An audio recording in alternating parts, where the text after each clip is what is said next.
तो दोस्तों आज की इस वीडियो में हम बात करने जा रहे हैं अक्षय कुमार की एक बहुत ही ज़बरदस्त मूवी के बारे में, मिशन रानीगंज, जिसका फुल टाइटल मैं आपको बताऊं तो mission Raniganj the great Bharat rescue. जी हाँ दोस्तों, इससे पहले इसका टाइटल 3 बार चेंज किया जा चुका है। इससे पहले इसमें इंडिया लिखा गया था, लेकिन जब एक तरह से जो न्यूज़ आई इंडिया के नाम के ऊपर जो कंट्रोवर्सी हुई, उसी के बाद इसका नाम भारत रख दिया गया और ये आपको अभी नज़दीकी सिनेमाघरों में 6 अक्टूबर को देखने को मिलने वाली है।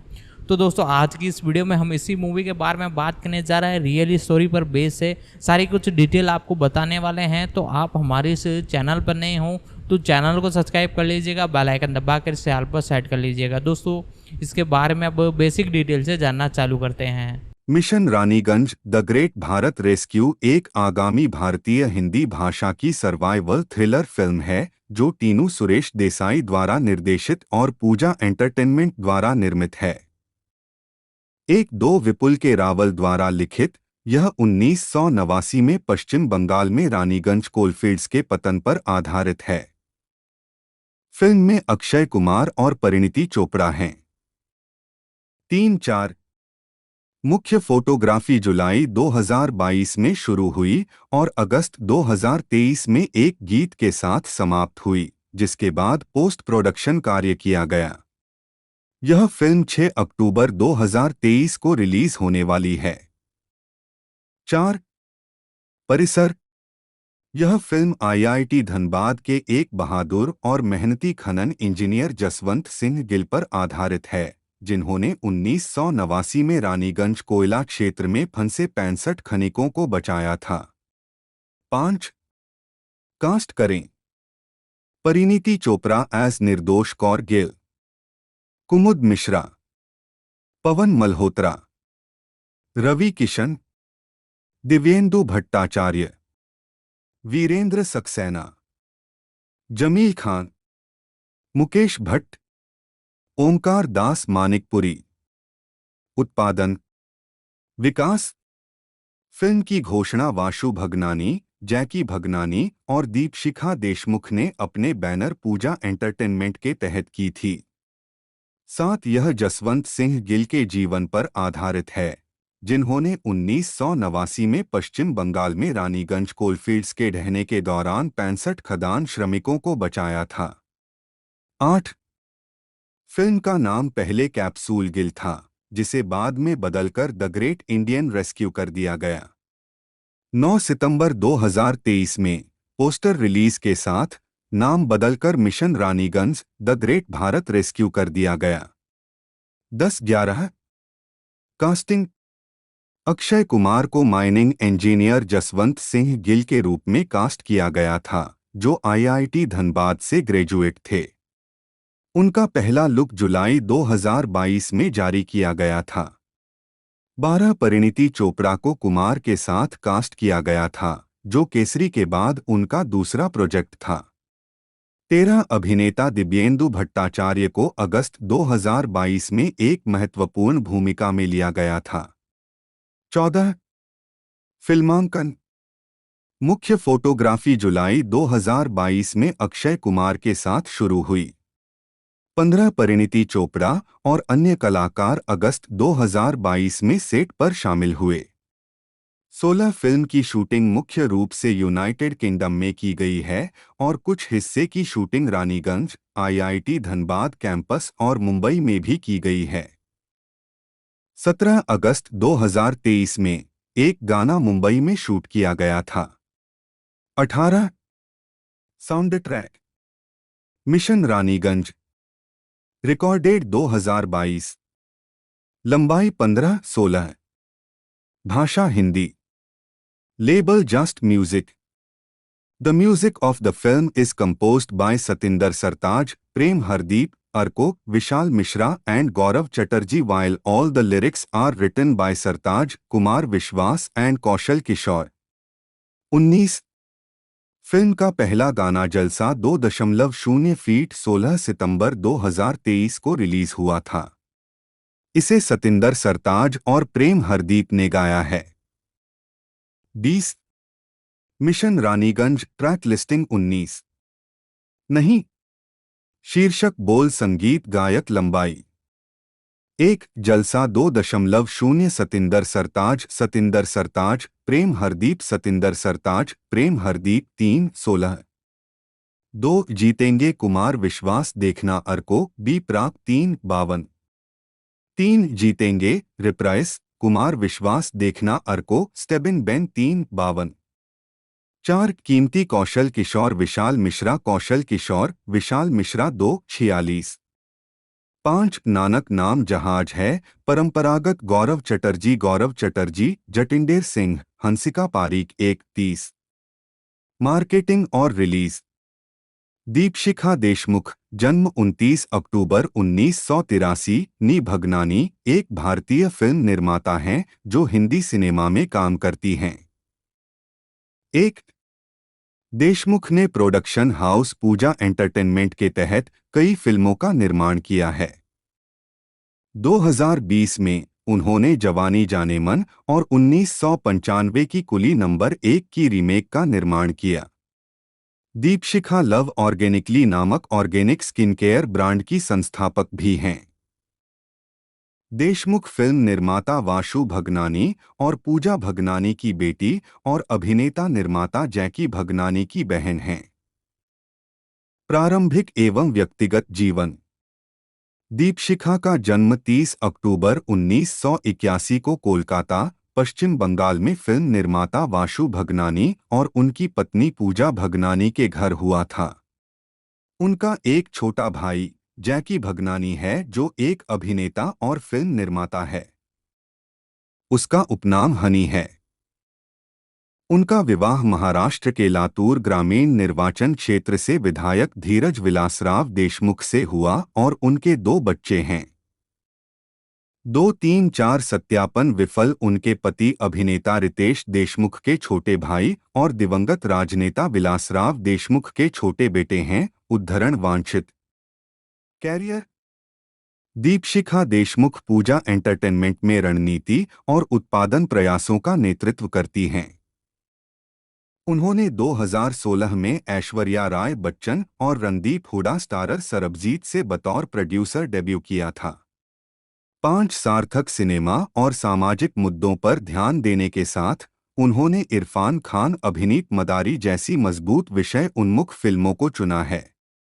6-7-8 उन्होंने पूजा एंटरटेनमेंट की पहली पंजाबी फिल्म सरवन के लिए निर्माता के रूप में प्रियंका चोपड़ा के साथ भी साझेदारी की। 9 अक्टूबर 2011 2018 में उन्होंने फिल्म वेलकम टू न्यूयॉर्क का निर्माण किया। फिल्म में सोनाक्षी सिन्हा, दिलजीत दोसांझ और करण जौहर ने अभिनय किया था। 12-13 उसी वर्ष उन्होंने तापसी पन्नू और साकिब सलीम अभिनीत दिल जंगली का भी निर्माण किया। 14 2020 में उन्होंने फिल्म जवानी जाने मन का निर्माण किया जिसमें सैफ अली खान, तब्बू अलाया एफ मुख्य भूमिका में थे। इस फिल्म से अलाया का इंडस्ट्री में डेब्यू भी हुआ। उद्धरण वांछित उसी वर्ष के अंत में कुली नंबर 1 2020 जो 1995 की फिल्म की रीमेक थी, एक OTT प्लेटफॉर्म पर रिलीज हुई थी। मूल फिल्म और रीमेक दोनों का निर्माण पूजा एंटरटेनमेंट द्वारा किया गया था। 15 निर्माता के रूप में दीपशिखा की अगली फिल्म बेल बॉटम नामक एक जासूसी थ्रिलर है जिसमें अक्षय कुमार, वाणी कपूर, लारा दत्ता और हुमा कुरैशी मुख्य भूमिका में हैं, जो 2021 में रिलीज हुई लेकिन व्यावसायिक विफलता के रूप में उभरी। 16 निर्माता के रूप में उनकी आगामी परियोजनाएं एक एक्शन ड्रामा गणपत हैं जिसमें टाइगर श्रॉफ और कृति सेनन ने अभिनय किया है। 17 और RS विमल द्वारा निर्देशित बहुभाषी ऐतिहासिक नाटक सूर्यपुत्र महावीर कर्ण भी। परोपकारी कार्य दीपशिखा पशु क्रूरता के खिलाफ खड़ी होती हैं और पशु दुर्व्यवहार के लिए लगाए जाने वाले न्यूनतम जुर्माने की कड़ी निंदा करती हैं। 18 वह आने वाले वर्षों के लिए और विशेष रूप से अब कोविड-19 महामारी को देखते हुए पटाखा मुक्त दिवाली की प्रबल समर्थक हैं। 19 दीपशिखा की पर्यावरणीय चेतना गांवों में पौधे लगाने के सरल कार्य से शुरू होती है साथ ही वह अपने बच्चों को भी ऐसा करने की आवश्यकता सिखाती है। इस प्रकार भावी पीढ़ी को बदलाव लाने के लिए तैयार करती है। 20 उद्यमशीलता उद्यम जैविक रूप से प्रेम करें। इस लेख में ऐसी सामग्री है जो एक विज्ञापन की तरह लिखी गई है। कृपया प्रचार सामग्री और अनुपयुक्त बाहरी लिंक को हटाकर और तटस्थ दृष्टिकोण से लिखी गई विश्वकोश सामग्री को जोड़कर इसे बेहतर बनाने में मदद करें। मई 2021 जाने कि इस टेम्पलेट संदेश को कैसे और कब हटाना है। दीपशिखा लव ऑर्गेनिकली नामक स्किनकेयर ब्रांड की संस्थापक हैं। यह ब्रांड, जो बच्चों और वयस्कों के लिए भारत में पहले जैविक त्वचा देखभाल ब्रांडों में से एक है, ऐसे उत्पाद प्रदान करता है जो 100% प्राकृतिक और हानिकारक रसायनों से मुक्त हैं। लव ऑर्गेनिकली भारत में बनाया गया है और इसकी सामग्री देश भर के स्थानीय खेतों से प्राप्त होती है। ब्रांड पर्यावरण के साथ साथ किसानों को भी कुछ वापस देने के अपने मंत्र पर ध्यान केंद्रित करता है। विभिन्न गैर लाभकारी संगठनों के साथ उनका सहयोग सूखा प्रभावित किसानों के बच्चों को शिक्षा प्रदान करता है। बेचे गए प्रत्येक उत्पाद से होने वाले लाभ का एक हिस्सा इस उद्देश्य के लिए दान किया जाता है। इस ब्रांड के सभी उत्पाद हानिकारक सामग्रियों का उपयोग न करके पर्यावरण की रक्षा करने का प्रयास करते हैं। जैकी भगनानी, जन्म 25 दिसंबर 1984, एक भारतीय अभिनेता, फिल्म निर्माता और उद्यमी हैं। 4 वह भारतीय संगीत लेबल जेजस्ट म्यूजिक के संस्थापक हैं। 5 प्रारंभिक जीवन भगनानी का जन्म भारत में कोलकाता, पश्चिम बंगाल 6 में एक सिंधी परिवार में हुआ था। स्कूली शिक्षा के बाद उन्होंने मुंबई के HR college of commerce and economics से कॉमर्स में डिग्री हासिल की। साथ उन्होंने Lee Strasberg theatre and film institute से एक्टिंग का कोर्स भी किया है। उद्धरण वांछित कैरियर जैकी की पहली फिल्म कल किसने देखा थी, जो 2009 में आई थी। फिल्म को ज्यादातर नकारात्मक समीक्षा मिली थी 8 सितंबर 2010 और यह बॉक्स ऑफिस पर असफल रही थी। बॉलीवुड हंगामा के लिए लिखते हुए तरण आदर्श ने कहा कि फिल्म में उस मनोरंजन का अभाव है जो आमतौर पर एक कैंपस किराया के साथ जुड़ा होता है। यहां तक कि क्लाइमेक्स भी वांछित होने के लिए बहुत कुछ छोड़ देता है। 8 अप्रैल 2011 में उन्होंने फाल्टू में अभिनय किया। फिल्म को मिश्रित समीक्षाएं मिली। 11 दिसंबर 2013-14 और बॉक्स ऑफिस पर मध्यम प्रदर्शन किया। 15 मई 2015 में जैकी ने खुलासा किया कि फिल्म की अगली कड़ी की योजना बनाई गई है। 16 2012 में अजब गजब लव रिलीज हुई, लेकिन बॉक्स ऑफिस पर असफल रही। 17 प्रदर्शन द्वारा निर्देशित रंगरेज 2014 में रिलीज हुई थी। इसे उत्कृष्ट समीक्षाएं मिली। 18, 19, 20 और इसमें जैकी भगनानी को साई के गंगनम स्टाइल पर नृत्य करते हुए दिखाया गया था। गाने के अधिकार जैकी के पिता वाशु भगनानी, जो फिल्म के निर्माता भी थे, ने एक अज्ञात राशि में खरीदे थे। 21 इसके बावजूद फिल्म बॉक्स ऑफिस पर छाप छोड़ने में असफल रही। 22-23 जैकी की अगली फिल्म यंगिस्तान थी, जो भारतीय राजनीति की पृष्ठभूमि पर आधारित एक प्रेम कहानी थी।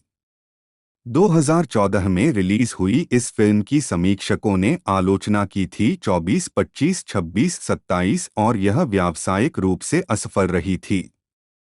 28 यह फिल्म बाद में काफी विवाद का विषय बन गई जब यह पता चला कि यह ऑस्कर में भारत की स्वतंत्र प्रविष्टि थी।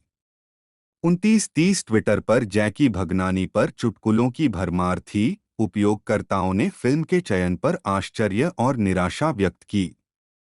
31-32 2015 में जैकी ने comedy film welcome to Karachi में केदार पटेल की भूमिका निभाई, जो 28 मई 2015 को रिलीज हुई थी। 3-3-2-0-1-6 में उन्होंने अपनी बहन दीपशिखा देशमुख के साथ सरबजीत के साथ फिल्म निर्माण की ओर रुख किया। सरबजीत व्यावसायिक रूप से सफल फिल्म थी। 2017 में उन्होंने यूट्यूब पर रिलीज एक लघु फिल्म कार्बन का निर्माण और अभिनय किया। 2018 में उन्होंने दिल जंगली और वेलकम टू न्यूयॉर्क का निर्माण किया। उन्होंने अपनी तमिल फिल्म की शुरुआत हॉरर फिल्म मोहिनी में त्रिशा के साथ की।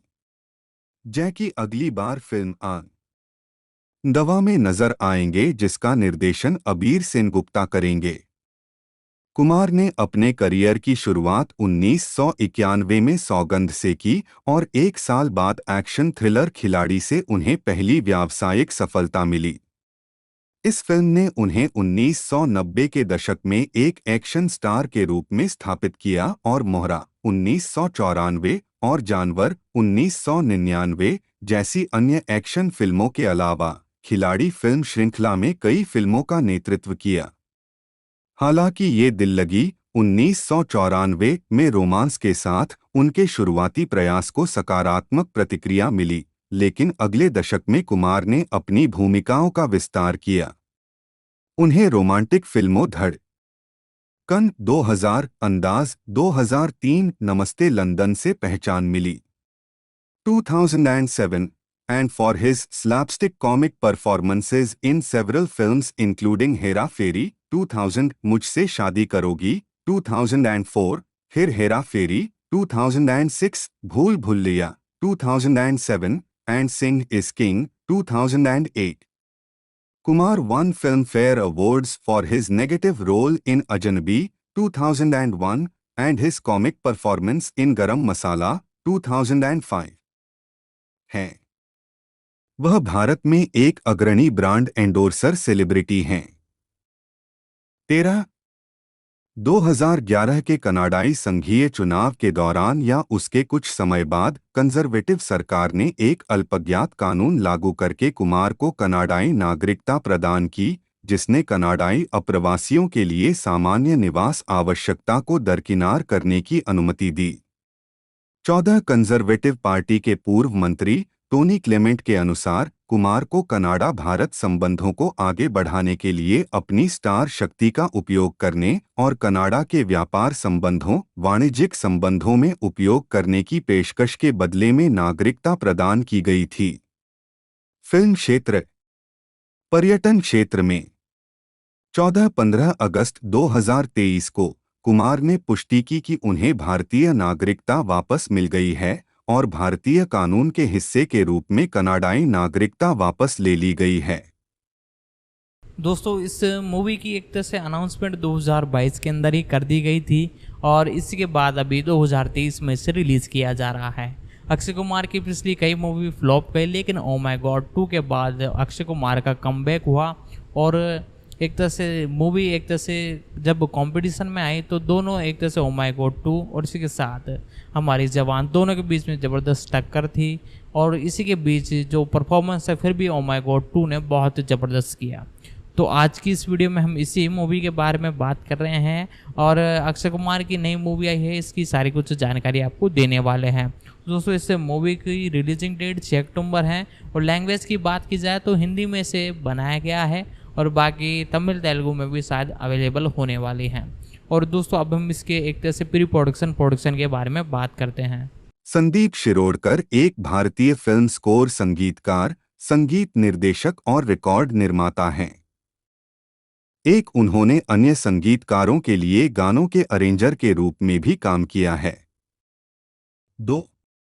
उन्होंने Dabangg, bodyguard, once upon a time in Mumbai और प्रिंस जैसी उल्लेखनीय फिल्मों के लिए बैकग्राउंड स्कोर तैयार किया है। उन्होंने हाल ही में एक मूल गीत संगीतकार के रूप में शुरुआत की है। संदीप ने अनु मलिक के साथ मिलकर चलती है क्या 9 से 12 रीमेक, जुड़वा 2 के लिए ऊंची है बिल्डिंग 2.0 रीमेक की रचना की।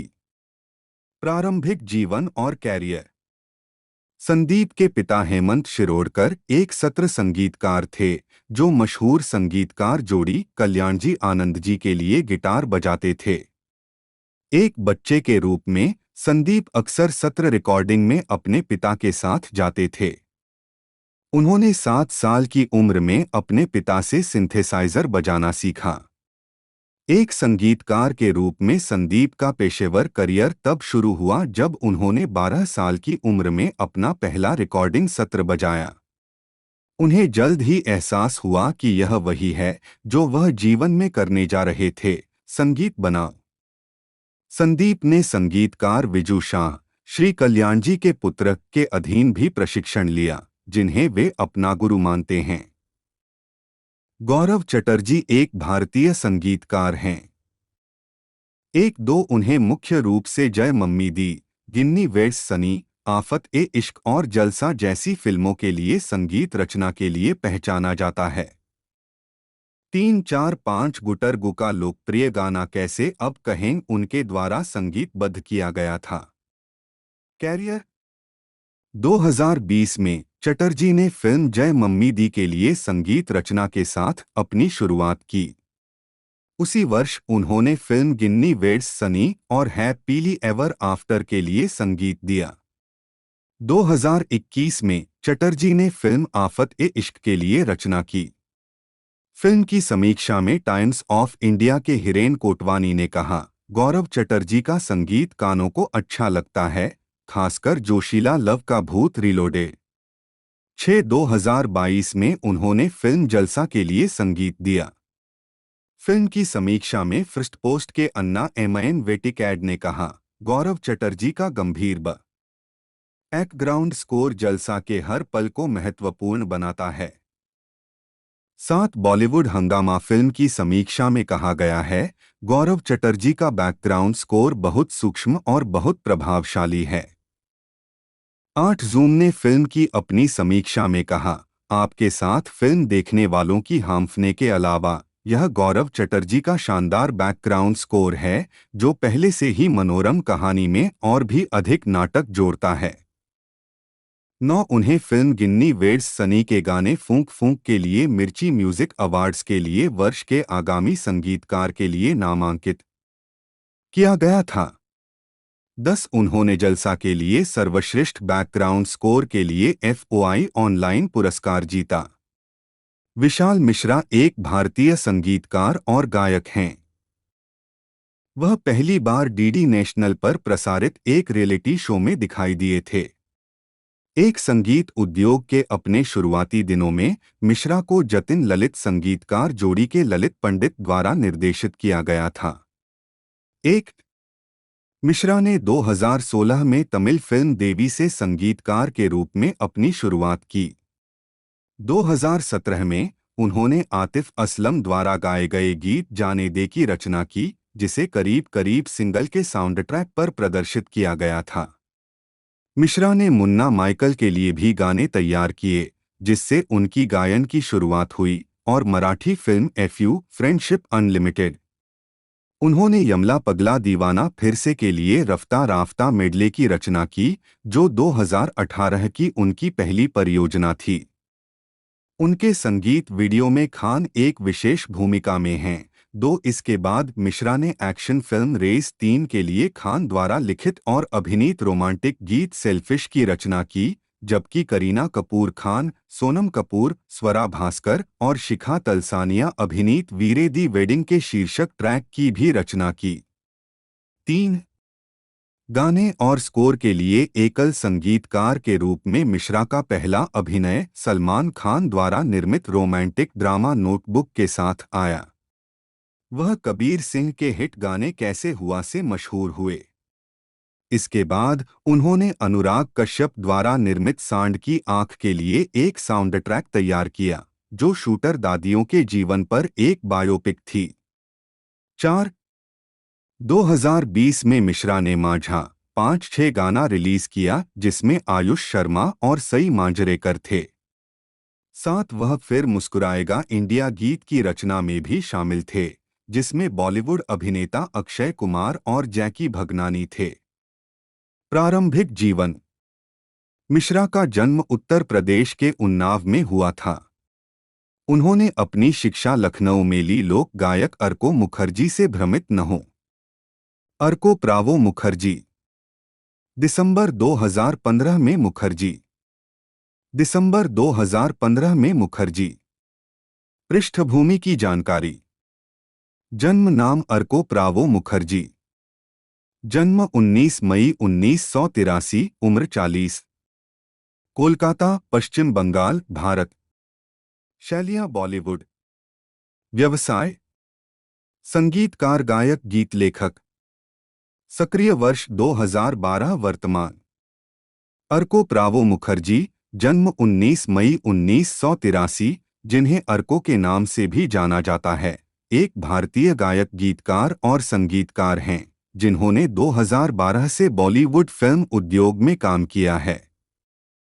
संगीतकार और गीतकार के रूप में जिस्म 2 उनकी पहली फिल्म थी। 1-2 प्रारंभिक जीवन। संगीत निर्देशक और गायक, गीतकार के रूप में बॉलीवुड फिल्म उद्योग में अपना करियर बनाने के लिए 2008 में मुंबई जाने से पहले अर्को प्रावो मुखर्जी ने Calcutta national medical college. Kumar का जन्म दिल्ली, भारत में पुरानी दिल्ली में हुआ था। 17 बी हरिओम भाटिया, बाद में ब्रिजमोहन भाटिया, एक और अरुणा भाटिया के घर एक पंजाबी हिंदू परिवार में। 18-19 उनके पिता एक सेना अधिकारी थे। 20 कुमार को छोटी उम्र से ही खेलों में बहुत रुचि थी। उनके पिता को भी कुश्ती का शौक था। वह दिल्ली के चांदनी चौक में रहे और पले बढ़े और बाद में जब उनके पिता ने यूनिसेफ में अकाउंटेंट बनने के लिए सेना छोड़ दी तो वह बॉम्बे, वर्तमान मुंबई, चले गए। 17 जल्द ही उनकी बहन का जन्म हुआ और परिवार रहने लगा कोलीवाड़ा, सेंट्रल बॉम्बे का पंजाबी बहुल इलाका। 18 उन्होंने अपनी स्कूली शिक्षा Don Bosco high school, Matunga से प्राप्त की। 21 साथ ही कराटे भी सीखा। उन्होंने उच्च शिक्षा के लिए गुरु नानक खालसा कॉलेज में दाखिला लिया, लेकिन पढ़ाई में ज्यादा रुचि न होने के कारण उन्होंने पढ़ाई छोड़ दी। उन्होंने अपने पिता से अनुरोध किया कि वह आगे मार्शल आर्ट सीखना चाहते हैं और उनके पिता ने किसी तरह उन्हें थाईलैंड भेजने के लिए पैसे बचाए। कुमार मार्शल आर्ट सीखने के लिए बैंकॉक गए और 5 साल तक थाईलैंड में रहकर थाई बॉक्सिंग सीखी। 18-22 कुमार की एक बहन भी है, लका भाटिया। 23 जब कुमार किशोर थे तो उनके पिता ने उनसे पूछा कि वह क्या बनना चाहते हैं। कुमार ने अभिनेता बनने की इच्छा व्यक्त की। 24 भारत में रहते हुए तायक्वोंडो में ब्लैक बेल्ट प्राप्त करने के बाद 25 उन्होंने बैंकॉक, थाईलैंड में मार्शल आर्ट का अध्ययन किया, जहां उन्होंने मय थाई सीखी और शेफ और वेटर के रूप में काम किया। 26 थाईलैंड के बाद कुमार कलकत्ता, वर्तमान कोलकाता में एक ट्रैवल एजेंसी में काम करने गए, ढाका में एक होटल में शेफ के रूप में काम करने गए। 27 और दिल्ली, जहां उन्होंने कुंदन के आभूषण बेचे। बंबई लौटने पर उन्होंने मार्शल आर्ट की शिक्षा शुरू की।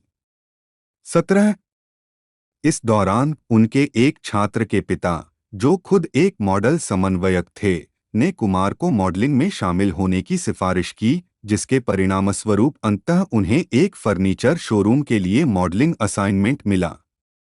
कुमार ने शूटिंग के पहले 2 दिनों में अपने पूरे महीने के वेतन से अधिक पैसा कमाया और इसलिए उन्होंने मॉडलिंग करियर का रास्ता चुना। उन्होंने अपने पहले पोर्टफोलियो की शूटिंग के लिए फोटोग्राफर जयेश शेठ के सहायक के रूप में 18 महीने तक बिना भुगतान के काम किया। 28-29 उन्होंने विभिन्न फिल्मों में बैकग्राउंड डांसर के रूप में भी काम किया। 30 एक सुबह बेंगलुरु में एक विज्ञापन शूट के लिए उनकी फ्लाइट छूट गई। खुद से निराश होकर वह अपने पोर्टफोलियो के साथ एक फिल्म स्टूडियो गए। उस शाम कुमार को निर्माता प्रमोद चक्रवर्ती द्वारा फिल्म दीदार के लिए मुख्य भूमिका के लिए साइन किया गया था। परिणीति चोपड़ा, उच्चारण PRINITITOPA, जन्म 22 अक्टूबर 1988, एक भारतीय अभिनेत्री हैं जो मुख्य रूप से हिंदी फिल्मों में काम करती हैं। चोपड़ा को फिल्म फेयर और राष्ट्रीय फिल्म पुरस्कार सहित कई पुरस्कारों से सम्मानित किया गया है। चोपड़ा 2013 से फोर्ब्स इंडिया की सेलिब्रिटी 100 सूची में शामिल हैं। 3-4 मैनचेस्टर बिजनेस स्कूल से व्यवसाय, वित्त और अर्थशास्त्र में ट्रिपल ऑनर्स की डिग्री प्राप्त करने के बाद चोपड़ा 2009 की आर्थिक मंदी के दौरान भारत लौट आए और जनसंपर्क सलाहकार के रूप में यशराज फिल्म्स में शामिल हो गए। बाद में उन्होंने एक अभिनेत्री के रूप में कंपनी के साथ एक समझौते पर हस्ताक्षर किए। उन्होंने 2011 की romantic comedy ladies versus Ricky Bahl से अभिनय की शुरुआत की और सर्वश्रेष्ठ महिला पदार्पण के लिए फिल्म फेयर पुरस्कार जीता। इसके बाद उन्होंने बॉक्स ऑफिस पर हिट फिल्मों इश्कजादे 2012, उद्ध देसी रोमांस 2013 और हंसी तो फंसी में अपनी भूमिकाओं के लिए प्रशंसा हासिल की। 2014 इनमें से पहले ने उन्हें राष्ट्रीय फिल्म पुरस्कार स्पेशल मेंशन जीता, जबकि पहले दो ने उन्हें सर्वश्रेष्ठ अभिनेत्री के लिए फिल्म फेयर पुरस्कार के लिए नामांकन दिलाया। कुमार ने मुख्य अभिनेता के रूप में अपनी पहली उपस्थिति सौगंध 1991 में राखी और शांतिप्रिया के साथ की। उसी वर्ष उन्होंने किशोर व्यास द्वारा निर्देशित डांसर में अभिनय किया, जिसे खराब समीक्षा मिली। 34 अगले वर्ष उन्होंने अब्बास मस्तान द्वारा निर्देशित सस्पेंस थ्रिलर खिलाड़ी में अभिनय किया, जिसे व्यापक रूप से उनकी सफल भूमिका माना जाता है। 35-36 दी इंडियन एक्सप्रेस में एक समीक्षा में फिल्म को एक मनोरंजक थ्रिलर कहा गया और कुमार को मुख्य भूमिका में प्रभावशाली बताया गया। उनकी शारीरिक उपस्थिति, मजबूत स्क्रीन उपस्थिति पर ध्यान दिया गया और पूरी तरह से सहज होने के लिए उनकी सराहना की गई। 37 उनकी अगली रिलीज जेम्स बॉन्ड पर आधारित राज सिप्पी निर्देशित जासूसी फिल्म मिस्टर बॉन्ड थी। 3-8-1992 में उनकी आखिरी रिलीज दीदार थी। यह बॉक्स ऑफिस पर अच्छा प्रदर्शन करने में असफल रही। 39 1993 में उन्होंने केशुराम से द्वारा निर्देशित द्विभाषी फिल्म अशांत में डॉ. विष्णुवर्धन और अश्विनी भावे के साथ अभिनय किया। 1993 के दौरान रिलीज हुई उनकी सभी फिल्में, जिनमें दिल की बाजी, कायदा कानून, वक्त हमारा है और सैनिक शामिल हैं, ने व्यावसायिक रूप से अच्छा प्रदर्शन नहीं किया। 4-0-1-9-9-4 में वह 11 फीचर फिल्मों में दिखाई दिए। 41 उन्होंने 2 फिल्मों में पुलिस इंस्पेक्टर की भूमिका निभाई, समीर मलकान की मैं खिलाड़ी तू अनाड़ी और राजीव राय की मोहरा, दोनों ही साल की सबसे ज्यादा कमाई करने वाली फिल्मों में से एक थीं। 42 उस वर्ष बाद में उन्हें और सफलता मिली जब उन्होंने यश चोपड़ा द्वारा निर्मित रोमांस ये दिल लगी में काजोल के साथ अभिनय किया। साल की सबसे बड़ी मुख्यधारा की सफलताओं में से एक फिल्म और उनके प्रदर्शन दोनों को आलोचकों द्वारा खूब सराहा गया। इंडियन एक्सप्रेस ने उन्हें हमेशा भरोसेमंद बताया और उनके प्रदर्शन की सराहना की। 43 फिल्म में उनके काम ने उन्हें फिल्मफेयर पुरस्कारों 44 और स्टार स्क्रीन पुरस्कार में सर्वश्रेष्ठ अभिनेता के लिए पहला नामांकन दिलाया। 40 उसी वर्ष के दौरान कुमार को सुहाग और कम बजट की एक्शन फिल्म ऐलान जैसी फिल्मों से भी सफलता मिली। बॉक्स ऑफिस इंडिया के अनुसार इन सभी उपलब्धियों ने कुमार को वर्ष के सबसे सफल अभिनेताओं में से एक के रूप में स्थापित किया। 45 कुमार को बाद में खिलाड़ी श्रृंखला के रूप में जाना जाने लगा, जिसमें उन्हें सफलता मिली। उन्होंने खिलाड़ी के साथ चौथी और पांचवीं एक्शन थ्रिलर फिल्मों में अभिनय किया, सबसे बड़ा खिलाड़ी 1995 और खिलाड़ियों का खिलाड़ी 1996, दोनों उमेश मेहरा द्वारा निर्देशित और व्यावसायिक रूप से सफल रहीं। उन्होंने पूर्व में दोहरी भूमिका निभाई। 46 खिलाड़ियों का खिलाड़ी में रेखा और रवीना टंडन सह कलाकार थीं। 47 फिल्म की शूटिंग के दौरान कुमार घायल हो गए और संयुक्त राज्य अमेरिका में इलाज कराने चले गए। 48 द इंडियन एक्सप्रेस की शुभ्रा गुप्ता साल के अंत की समीक्षा में लिखा, खिलाड़ियों का खिलाड़ी में वह अक्षय कुमार थे जिन्होंने गलियारों को पैक किया था, इसमें कोई संदेह नहीं है। उन्होंने स्टीवन सेगल की तरह अपने बालों को पीछे की ओर एक छोटी सी पोनीटेल में बांधा था। टखने की लंबाई बहुत अच्छी थी। कोट्स डरावने अंडरटेकर के साथ कुश्ती लड़ी और फिल्म लेकर चले गए।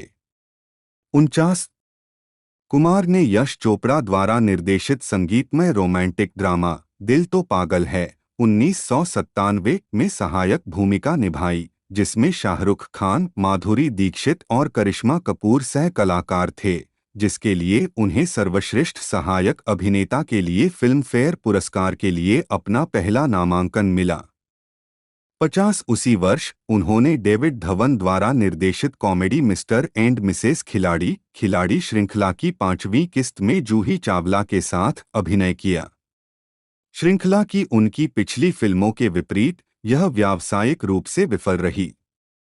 51 हालांकि रोमांटिक एक्शन फिल्म अफलातून में एक और दोहरी भूमिका के साथ काफी सफलता मिली। फिल्मफेयर के खालिद मोहम्मद ने फिल्म की आलोचना करते हुए कुमार के प्रयास की सराहना की। अक्षय कुमार जीवंत हो उठते हैं। यदि कुछ अलग करने को भी दिया जाए तो वह इस अवसर पर खरे उतरते हैं। 52 उनकी निम्नलिखित रिलीज व्यावसायिक दृष्टि से विफल रहीं और इससे उनके फिल्मी करियर को झटका लगा। 5-3-1-9-9-9 में कुमार ने इंटरनेशनल खिलाड़ी में ट्विंकल खन्ना के साथ अभिनय किया। फिल्म बॉक्स ऑफिस पर अच्छा प्रदर्शन नहीं कर पाई। 54 फिल्म संघर्ष और जानवर में उनकी भूमिकाओं के लिए उन्हें आलोचकों की प्रशंसा मिली।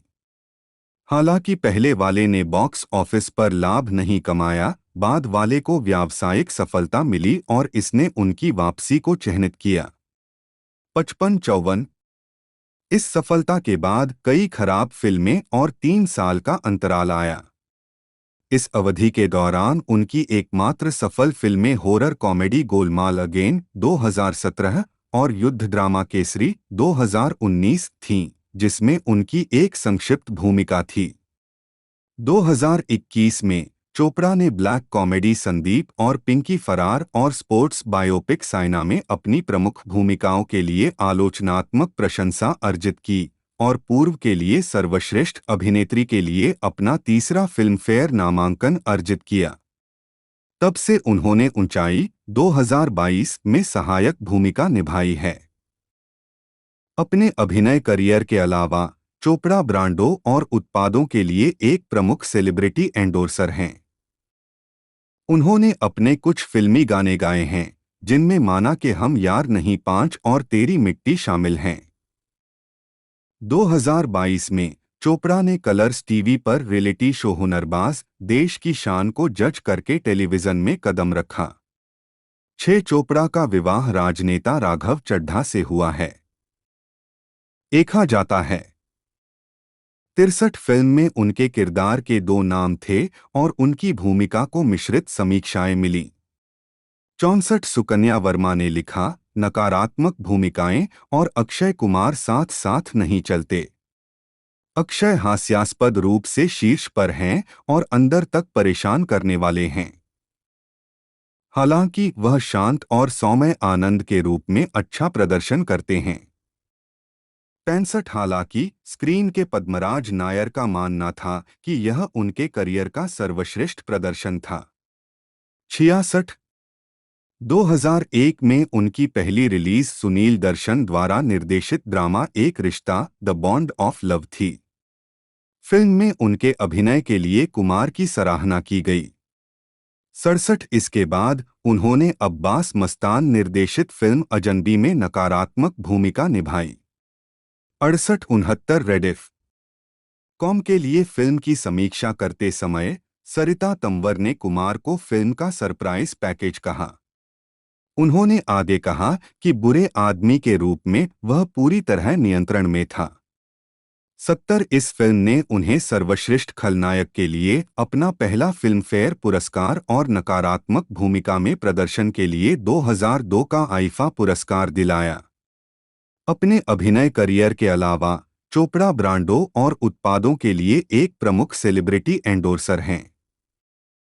उन्होंने अपने कुछ फिल्मी गाने गाए हैं, जिनमें माना कि हम यार नहीं 5 और तेरी मिट्टी शामिल हैं।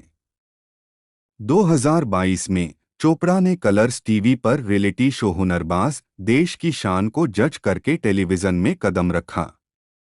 चोपड़ा का विवाह राजनेता राघव चड्ढा से हुआ है। दोस्तों ये रानीगंज पर एक तरह से आधारित है, ये रियल स्टोरी है। जैसा कि मैंने आपको बताया था, इसकी पूरी स्टोरी भी मैंने आपको बता दी है कि किस प्रकार से पूरी मूवी में बताया गया है कि एक इंजीनियर अपनी काबिलियत के दम पर नीचे फंसे 40 लोगों की ज़िंदगियां बचाता है और उसके करने के लिए वो हर हद तक गुजरता है और अपनी जान भी जोखिम में कर डालता है एक तरह से। तो इसी का रोल निभाया है हमारे अक्षय कुमार पाजी ने, जो कि बहुत ही ज़बरदस्त जच रहे हैं पगड़ी और अपने अंदाज में, और बाकी परफॉर्मेंस के ऊपर है। दोस्तों अब हम इस मूवी के बारे में आपको सारी कुछ जानकारी बता चुके हैं और अब आखिरी के अंदर कैरेक्टरों के बारे में जानते हैं, कौन कौन से एक्टर आपको देखने को मिले इनके बारे में जानते हैं। चोपड़ा का जन्म 22 अक्टूबर 1988 को अंबाला, हरियाणा में एक पंजाबी हिंदू परिवार में हुआ था। 7-8 सितंबर 2010 उनके पिता पवन चोपड़ा एक व्यवसायी और अंबाला छावनी में भारतीय सेना के आपूर्तिकर्ता हैं और उनकी मां रीना चोपड़ा हैं। उसके 2 भाई हैं, शिवांग और सहज। अभिनेत्री प्रियंका चोपड़ा, मीरा चोपड़ा और मन्नारा चोपड़ा उनकी चचेरी बहनें हैं। 9 नवंबर 2012-13 चोपड़ा की शिक्षा convent of Jesus and Mary, Ambala में हुई। 14 द हिंदू में प्रकाशित एक साक्षात्कार में उन्होंने खुलासा किया कि वह एक बहुत अच्छी छात्रा थीं और हमेशा से एक निवेश बैंकर बनना चाहती थीं। 8-17 साल की उम्र में चोपड़ा इंग्लैंड चली गईं, जहां उन्होंने मैनचेस्टर बिजनेस स्कूल से बिजनेस, फाइनेंस और इकोनॉमिक्स में ट्रिपल ऑनर्स की डिग्री प्राप्त की। 8-15 वह विश्वविद्यालय में नए छात्रों के लिए ओरिएंटेशन कक्षाएं लेती थीं। 16 पढ़ाई के दौरान उन्होंने मैनचेस्टर यूनाइटेड फुटबॉल क्लब के लिए अंशकालिक काम किया, खानपान विभाग के टीम लीडर के रूप में। 17 चोपड़ा संगीत में बीए ऑनर्स के साथ एक प्रशिक्षित हिंदुस्तानी शास्त्रीय गायक भी हैं। वह बचपन में अपनी चचेरी बहन प्रियंका और उनके पिता के साथ मंच पर प्रदर्शन करती थीं। 18 2009 में आर्थिक मंदी के चलते वह भारत लौट आईं और मुंबई आ गईं। चोपड़ा ने यशराज फिल्म्स के मार्केटिंग विभाग में इंटर्नशिप हासिल की और प्रोडक्शन कंपनी में जनसंपर्क सलाहकार के रूप में शामिल हुए। 8-15-19 वह इसे एक आदर्श काम मानती थीं, क्योंकि उन्होंने जो सीखा था उसका उपयोग वह फिल्मों में कर सकती थीं। 20 बैंड बाजा बारात 2010 के प्रचार पर काम करते समय चोपड़ा को एहसास हुआ कि वह एक अभिनेत्री बनना चाहती हैं और उन्होंने अभिनय स्कूल में दाखिला लेने के लिए यशराज फिल्म्स में अपने कार्यकारी पद से इस्तीफा देने का फैसला किया। कंपनी के कास्टिंग डायरेक्टर से मिलने के बाद 15 उन्हें मनोरंजन के लिए डमी ऑडिशन देने के लिए कहा गया था। चोपड़ा को कैमरे के साथ बेवकूफ बनाना और फिल्म जब वी मेट 2007 के पात्र गीत की पंक्तियां बोलना याद है। जब वाईआरएफ निर्माता आदित्य चोपड़ा ने टेप देखा तो वह उनके अभिनय से प्रभावित हुए। 21 इसके बाद चोपड़ा को 3 फिल्मों के सौदे पर हस्ताक्षर किया गया। 2002 में उनकी पहली रिलीज धर्मेश दर्शन द्वारा निर्देशित रोमांटिक ड्रामा हाँ मैंने भी प्यार किया थी। उन्होंने विपुल अमृतलाल शाह और शारंग देव पंडित द्वारा निर्देशित डकैती फिल्म आंखें में एक अंधे व्यक्ति की भूमिका निभाई, जिसमें उनके सह कलाकार अमिताभ बच्चन, अर्जुन रामपाल, आदित्य पंचोली, सुष्मिता सेन और परेश रावल थे। फिल्म में उनके अभिनय को समीक्षकों द्वारा सराहा गया। 73, 74, 75 इसके बाद उन्होंने विक्रम भट्ट निर्देशित कॉमेडी आवारा पागल दीवाना में अभिनय किया। रेडिफ कॉम की फिल्म की समीक्षा में उल्लेख किया गया है कि हेरा फेरी में उनकी ईमानदारी और तीव्रता देखी गई थी। एक रिश्ता प्यार का बंधन और आंखें गायब लग रहा है। 76 वर्ष की उनकी आखिरी फिल्म राजकुमार कोहली द्वारा निर्देशित अलौकिक हॉरर फिल्म जानी दुश्मन एक अनोखी कहानी थी जिसमें मनीषा कोइराला, सुनील शेट्टी, सनी देओल, आफताब शिवदासानी, अरशद वारसी, आदित्य पंचोली और अरमान कोहली थे। यह फिल्म कोहली की पूर्व फिल्म नागिन की रीमेक थी और इसे आलोचकों से ज्यादातर नकारात्मक समीक्षा मिली थी। 77-78 तरण आदर्श ने लिखा, केवल मुनीश अरमान कोहली और अक्षय कुमार ही प्रभाव छोड़ते हैं। 7-9-2003 में उन्होंने सुनील दर्शन की एक्शन फिल्म तलाश द हंट बिगिंस में करीना कपूर के साथ अभिनय किया। फिल्म की समीक्षा करते हुए तरण आदर्श ने लिखा, अक्षय कुमार बिल्कुल औसत दर्जे के हैं। भूमिका शायद ही उन्हें कुछ अलग करने की गुंजाइश देती है। 80 इसके बाद उन्होंने राज कंवर द्वारा निर्देशित रोमांटिक ड्रामा अंदाज में लारा दत्ता और प्रियंका चोपड़ा के साथ अभिनय किया। फिल्म को समीक्षकों से मिश्रित समीक्षाएं मिलीं, 81-82, लेकिन यह बॉक्स ऑफिस पर व्यावसायिक रूप से सफल रही और 2003 की पहली सार्वभौमिक हिट साबित हुई। 2011 में चोपड़ा ने romantic comedy ladies versus Ricky Bahl में सहायक भूमिका में रणवीर सिंह और अनुष्का शर्मा के साथ मुख्य भूमिकाओं में स्क्रीन पर अपनी शुरुआत की। फिल्म में बताया गया है कि कैसे एक जालसाज द्वारा धोखा खाई गई 3 लड़कियां उसके लिए वही चाल रचकर उससे बदला लेती हैं। चोपड़ा ने दिल्ली स्थित अमीर और बिगड़ैल लड़की डिंपल चड्ढा की भूमिका निभाई, जिसे फिल्म के केंद्रीय चरित्र ने धोखा दिया है। फिल्म को समीक्षकों से मिश्रित समीक्षाएं मिलीं और यह बॉक्स ऑफिस पर मध्यम रूप से सफल रही। 23 चोपड़ा के प्रदर्शन को आलोचकों से काफी प्रशंसा मिली। कोमल नाहटा खा 3 अन्य लड़कियों में से चोपड़ा निस्संदेह सर्वश्रेष्ठ हैं। उनकी भूमिका सबसे अच्छी है, लाइनें सबसे अच्छी हैं और तीनों में उनका प्रदर्शन सबसे अच्छा है। द टेलीग्राफ की प्रियंका रॉय ने चोपड़ा को स्वाभाविक बताया और लिखा, महिलाओं के बीच नवोदित चोपड़ा ने शर्मा से लगभग शो चुरा लिया। 24 इस फिल्म के लिए उन्हें कई पुरस्कार मिले, जिनमें film fair award, screen award, producers guild film award और सर्वश्रेष्ठ डेब्यू के लिए आईफा अवार्ड शामिल हैं। चोपड़ा को फिल्म फेयर सहित सहायक नेत्री श्रेणी में भी नामांकन प्राप्त हुआ और उन्होंने उसी श्रेणी में प्रोड्यूसर्स गिल्ड और आईफा पुरस्कार भी जीते। 25-26 चोपड़ा की दूसरी रिलीज हबीब फैसल की एक्शन रोमांटिक ड्रामा इश्कजादे थी, जिसमें उन्होंने अर्जुन कपूर के साथ प्रमुख भूमिका निभाई थी।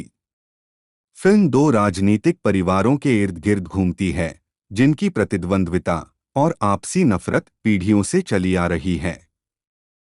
चोपड़ा ने उद्दाम और उग्र टॉमबॉय जोया की भूमिका निभाई, जो एक मुस्लिम लड़की है जो एक हिंदू लड़के से शादी करती है और दोनों परिवारों में नई प्रतिद्वंद्विता को जन्म देती है। फिल्म को आलोचकों से सकारात्मक समीक्षा मिली, जिसमें चोपड़ा के प्रदर्शन को व्यापक प्रशंसा मिली। 27 तरण आदर्श देखा गया, चोपड़ा बिल्कुल शानदार हैं। एक उत्साही बंदूक उठाने वाली लड़की की भूमिका निभाते हुए वह नियमित रूप से डरपोक, शालीन, शांत हिंदी फिल्म की नायिका नहीं हैं। वह हिंसक व्यवहार के साथ साथ दुस्साहसी और क्रूर रवैये को भी चित्रित करती है। आत्मविश्वास 28 और राजीव मसंद ने उन्हें फिल्म की सबसे बड़ी ताकत करार दिया। 29 फिल्म ने घरेलू बॉक्स ऑफिस पर 46 रुपए करोड़ $5 8 मिलियन से अधिक की कमाई की और बॉक्स ऑफिस इंडिया द्वारा इसे सुपरहिट करार दिया गया। 30 चोपड़ा ने 60वें राष्ट्रीय फिल्म पुरस्कार में राष्ट्रीय फिल्म पुरस्कार विशेष उल्लेख अर्जित किया और प्रोड्यूसर्स गिल्ड स्क्रीन और के लिए पहला नामांकन प्राप्त किया। सर्वश्रेष्ठ अभिनेत्री का फिल्मफेयर पुरस्कार 2004 में कुमार ने राजकुमार संतोषी की एक्शन ड्रामा थ्रिलर खाकी में अमिताभ बच्चन, अजय देवगन और ऐश्वर्या राय के साथ अभिनय किया। कुमार ने एक भ्रष्ट, नैतिक रूप से दिवालिया पुलिसकर्मी इंस्पेक्टर शेखर वर्मा की भूमिका निभाई, जो एक आरोपी पाकिस्तानी जासूस डॉ. इकबाल अंसारी, अतुल कुलकर्णी द्वारा अभिनीत को महाराष्ट्र के एक दूरदराज के शहर से मुंबई स्थानांतरित करने के मिशन के दौरान खुद को बदल लेता है। आलोचकों द्वारा फिल्म और कुमार के अभिनय की सकारात्मक समीक्षा की गई। 85, 86, 87 फिल्म में उनकी भूमिका के लिए उन्हें फिल्म फेयर सर्वश्रेष्ठ सहायक अभिनेता पुरस्कार के लिए नामांकित किया गया था। 88 उनकी अन्य रिलीज में दिलीप शुक्ला की अपराध film police force in inside story शामिल थी। उन्होंने रवीना टंडन, अमरीश पुरी और राज बब्बर के साथ अभिनय किया। मुख्य अभिनेता टंडन और कुमार के ब्रेकअप के बाद फिल्म के निर्माण में देरी हुई। 89 रिलीज होने पर इसे आलोचकों से नकारात्मक समीक्षा मिली। 90 इसके बाद कुमार ने मधुर भंडारकर द्वारा निर्देशितान मैन एट वर्क में एक आईपीएस अधिकारी हरिओम पटनायक की भूमिका निभाई। 91 उन्होंने डेविड धवन निर्देशित रोमांटिक कॉमेडी मुझसे शादी करोगी में सलमान खान के साथ अभिनय किया और प्रियंका चोपड़ा। उन्होंने समीर खान द्वारा अभिनीत के रूममेट सनी की भूमिका निभाई, जो समीर की प्रेमिका रानी चोपड़ा द्वारा अभिनीत का पीछा करता है।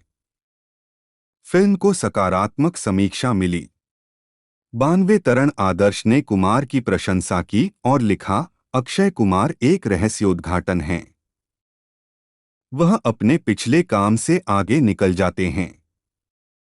उनकी टाइमिंग शानदार है और जिस दृढ़ विश्वास के साथ वह अपने व्यक्तित्व में बुराई की लकीर खींचते हैं, उस पर चर्चा होना लाजिमी है आने वाले दिनों में।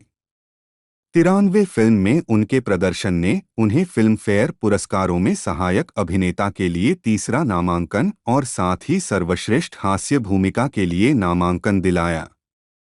94 उनकी अन्य फिल्मों में अब्बास मस्तान निर्देशित एतराज और एस.एम. इकबाल की फिल्में शामिल हैं। मेरी बीवी का जवाब नहीं। पूर्व में कुमार ने चोपड़ा द्वारा अभिनीत अपनी महिला बॉस द्वारा यौन उत्पीड़न का गलत आरोप लगाने वाले एक कार्यकर्ता के रूप में विपरीत भूमिका निभाई।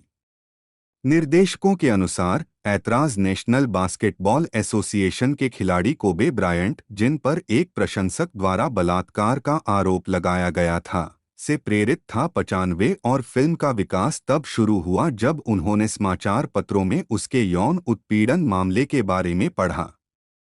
96 चरित्र के बारे में बात करते हुए कुमार ने कहा कि यह यथार्थवादी है और इसे नए जमाने का मेट्रोसेक्स उल आदमी के रूप में वर्णित किया जा सकता है। उन्होंने कहा कि ऐतराज उनकी अब तक की सबसे बोल्ड फिल्म थी।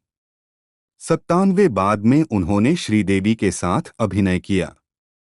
फिल्म की शूटिंग 1994 में हुई थी, लेकिन 10 साल की देरी के बाद 2004 में रिलीज हुई। अगले वर्ष कुमार ने धर्मेश दर्शन द्वारा निर्देशित रोमांटिक ड्रामा म्यूजिकल फिल्म बेवफा 2005 में करीना कपूर के साथ अभिनय किया। उन्होंने एक महत्वाकांक्षी संगीतकार राजा की भूमिका निभाई, जो अपनी प्रेमिका अंजलि करीना कपूर द्वारा अभिनीत का पीछा करता है, भले ही उसकी आदि आदित्य सहाय अनिल कपूर द्वारा अभिनीत से हो गई हो। फिल्म को फिल्म समीक्षकों से मिश्रित समीक्षाएं मिली, लेकिन कुमार को उनके अभिनय के लिए प्रशंसा मिली। इंडिया टुडे की अनुपमा चोपड़ा ने लिखा कि करीना कपूर और कुमार सबसे अलग हैं। तरण आदर्श ने लिखा, अक्षय कुमार उस भूमिका में अच्छा प्रदर्शन करते हैं जो उनके लिए एक दस्ताने की तरह फिट बैठती है। 98-99 उसी वर्ष बाद में उन्होंने विपुल अमृतलाल शाह के पारिवारिक नाटक वक्त द रेस अगेंस्ट टाइम में अभिनय किया। अमिताभ बच्चन के साथ, जॉन अब्राहम के साथ। प्रियदर्शन द्वारा निर्देशित एक और कॉमेडी गरम मसाला वक्त द रेस अगेंस्ट टाइम एक पारिवारिक ड्रामा फिल्म थी। फिल्म और कुमार के अभिनय को मिली जुली समीक्षा मिली। 100 विशाल डिसूजा ने लिखा, अक्षय ने एक लेखक समर्थित भूमिका निभाई है जिसमें फिल्म का भावनात्मक बोझ अधिक है, हालांकि वे गंदे रोने वाले दृश्यों में स्पष्ट रूप से असहज हैं। 101 फिल्में बॉक्स ऑफिस पर सफल रहीं, 102, 103 और बाद में उनके प्रदर्शन ने उन्हें सर्वश्रेष्ठ हास्य अभिनेता के लिए अपना दूसरा फिल्मफेयर पुरस्कार दिलाया। 19 उनकी अन्य फिल्मों में विक्रम भट्ट निर्देशित एक्शन कॉमेडी रोमांस फिल्म दीवाने हुए पागल शामिल है और सुनील दर्शन ने रोमांटिक ड्रामा दोस्ती फ्रेंड्स फॉरएवर का निर्देशन किया। पहली फिल्म में उन्होंने शाहिद कपूर, सुनील शेट्टी और रिमी सेन के साथ अभिनय किया, जबकि बाद में उन्होंने करीना कपूर और बॉबी देओल के साथ अभिनय किया। इन दोनों फिल्मों को सकारात्मक समीक्षा मिली। 104, 105 2006 में कुमार की पहली रिलीज राजकुमार संतोषी द्वारा निर्देशित drama family ties of blood थी। उसके बाद सुनील दर्शन की मेरे जीवन साथी और राज कंवर की हमको दीवाना कर गए थी। इसके बाद उन्होंने हेरा फेरी की अगली कड़ी फिर हेरा फेरी में अभिनय किया। जैसा कि पहले हुआ था, सीक्वल को बॉक्स ऑफिस पर बड़ी सफलता मिली। 106 उस वर्ष बाद में उन्होंने शिरीष कुंदर द्वारा निर्देशित रोमांटिक म्यूजिकल फिल्म जान ए मन में सलमान खान और प्रीति जिंटा के साथ अभिनय किया। यह फिल्म बहुप्रतीक्षित रिलीज थी और आलोचकों उसे सकारात्मक समीक्षा प्राप्त करने के बावजूद बॉक्स ऑफिस पर उम्मीद के मुताबिक अच्छा प्रदर्शन नहीं कर पाई। 106 फिल्म को ज्यादातर नकारात्मक समीक्षाएं मिलीं। रेडिफ कॉम की विद्या प्रधान ने इसे विचित्र फिल्म कहा। 107 हालांकि फिल्म ने अच्छा प्रदर्शन नहीं किया, लेकिन एक शर्मीले प्यारे बेवकूफ के रूप में उनकी भूमिका की प्रशंसा की गई। 108 उन्होंने वर्ष का अंत प्रदर्शन की कॉमेडी मर्डर मिस्ट्री फिल्म भागम भाग के साथ किया। उन्होंने लारा दत्ता, गोविंदा और परेश रावल के साथ अभिनय किया और एक थिएटर अभिनेता का किरदार निभाया। फिल्म को मिश्रित समीक्षाएं मिलीं और रेडिफ कॉम ने कुमार को फिल्म का असली हीरो बताया। 109, 110 फिल्म व्यावसायिक रूप से सफल रही। 106 उसी वर्ष उन्होंने साथी सितारों सैफ अली खान, प्रीति जिंटा, सुष्मिता सेन और के साथ हीट 2006 वर्ल्ड टूर का नेतृत्व किया। सेलिना जेटली 2007 उद्योग में अपने करियर के दौरान कुमार के लिए सबसे सफल वर्ष साबित हुआ और जैसा कि बॉक्स ऑफिस विश्लेषकों द्वारा वर्णित है, संभवतः किसी अभिनेता द्वारा अब तक का सबसे अच्छा रिकॉर्ड किया गया, जिसमें 4 पूर्ण हिट और कोई फ्लॉप नहीं हुई। 112, 113, 114, 115, 116 उनकी पहली रिलीज विपुल अमृतलाल शाह द्वारा निर्देशित नमस्ते लंदन समीक्षकों और व्यावसायिक रूप से सफल रही और उनके प्रदर्शन ने उन्हें फिल्मफेयर में सर्वश्रेष्ठ अभिनेता का नामांकन दिलाया। समीक्षक तरण आदर्श ने फिल्म में उनके प्रदर्शन के बारे में लिखा, वह निश्चित रूप से इस फिल्म में अपने शानदार अभिनय से लाखों फिल्म प्रेमियों का दिल जीत लेंगे। 117 मुख्य अभिनेत्री कैटरीना कैफ के साथ कुमार की केमिस्ट्री को भी काफी सराहना मिली। टाइम्स ऑफ इंडिया ने उनकी जोड़ी को ताज़ा करने वाला बताया है। 118 उनकी अगली 2 रिलीज साजिद खान निर्देशित है बेबी और प्रियदर्शन की भूल भुलैया भी बॉक्स ऑफिस पर सफल रहीं। 119, 120 इन दोनों फिल्मों में उन्होंने विद्या बालन के साथ अभिनय किया। कुमार की साल की आखिरी रिलीज अनीस बज़मी निर्देशित वेलकम ने बॉक्स ऑफिस पर बहुत अच्छा प्रदर्शन किया, ब्लॉकबस्टर का दर्जा प्राप्त किया और साथ ही यह उनकी लगातार 5वीं हिट बन गई। 121 उस वर्ष रिलीज हुई कुमार की सभी फिल्मों ने विदेशी बाजार में भी अच्छा प्रदर्शन किया। 122 कुमार फराह खान द्वारा निर्देशित ओम शांति ओम में एक कैमियो भूमिका में दिखाई दिए। उनकी भूमिका न के रूप में सूचीबद्ध की गई थी। mensxp.com की बॉलीवुड सूची में शीर्ष 10 कैमियो में 3 स्थान पर कॉम की बॉलीवुड सूची में शीर्ष 10 कैमियो में 3 स्थान पर चोपड़ा की 2014 की 3 रिलीज में से पहली धर्मा प्रोडक्शंस की रोमांटिक कॉमेडी ड्रामा हंसी तो फंसी थी, जो यशराज फिल्म्स बैनर के बाहर उनकी पहली भूमिका थी। उन्होंने सिद्धार्थ मल्होत्रा के साथ भागती हुई एक पागल वैज्ञानिक डॉ. मीता सोलंकी की भूमिका निभाई। 38 विनिल मैथ्यू द्वारा निर्देशित और अनुराग कश्यप और करण जौहर द्वारा संयुक्त रूप से निर्मित यह फिल्म बॉक्स ऑफिस पर व्यावसायिक रूप से सफल रही और इसे आलोचकों से सकारात्मक समीक्षा मिली, जिसमें चोपड़ा के चित्रण को व्यापक प्रशंसा मिली। 3940 एनडीटीवी के सैबल चटर्जी ने लिखा कि चोपड़ा अपने मूर्खतापूर्ण अभिनय से एकदम सही थीं और हिंदुस्तान टाइम्स प्रकाशित हुआ कि उन्होंने फिल्म के साथ बॉलीवुड नायिका की अवधारणा को फिर से परिभाषित किया। 4041 फिल्म में उनके प्रदर्शन के लिए उन्हें बिग स्टार एंटरटेनमेंट अवार्ड्स में कॉमेडी फिल्म में सबसे मनोरंजक अभिनेता का पुरस्कार मिला। 42 हबीब फैसल की दहेज आधारित सामाजिक कॉमेडी फिल्म दावत-ए-इश्क चोपड़ा का फैसल के साथ दूसरा सहयोग था। उन्हें आदित्य रॉय कपूर और अनुपम खेर के साथ हैदराबाद की एक मध्यम वर्गीय सेल्सगर्ल गुलरेज गुल्लू कादिर के रूप में लिया गया था। 43 फिल्म को मिश्रित समीक्षाएं मिली, हालांकि चोपड़ा की प्रशंसा की गई। डेली न्यूज एनालिसिस से फिल्म समीक्षक सरिताए। तो दोस्तों बहुत ही ज़बरदस्त ये मूवी रहने वाली है। 6 अक्टूबर को इसकी रिलीजिंग डेट रखी गई है, जो कि एक जैसे सिनेमाघरों में तबाही मचा सकती हैं। इसके रिस्पांस के ऊपर है, जैसा कि ओ माय गॉड 2 ने अक्षय कुमार की जो मूवी थी बहुत ही ज़बरदस्त परफॉर्मेंस किया था और इसी बीच ये मूवी भी आपको देखने को मिली है। तो दोस्तों आज की इस वीडियो में हम इसी के बारे में बात कर रहे थे और सारे कुछ अपडेट आपको बताई। यदि आपको आज की वीडियो हमारी पसंद आई है तो वीडियो को लाइक कर दीजिएगा, चैनल पर नहीं हो तो चैनल को सब्सक्राइब कर दीजिएगा। दोस्तों आज की इस वीडियो में इतना ही, मिलते हैं अगले वीडियो में।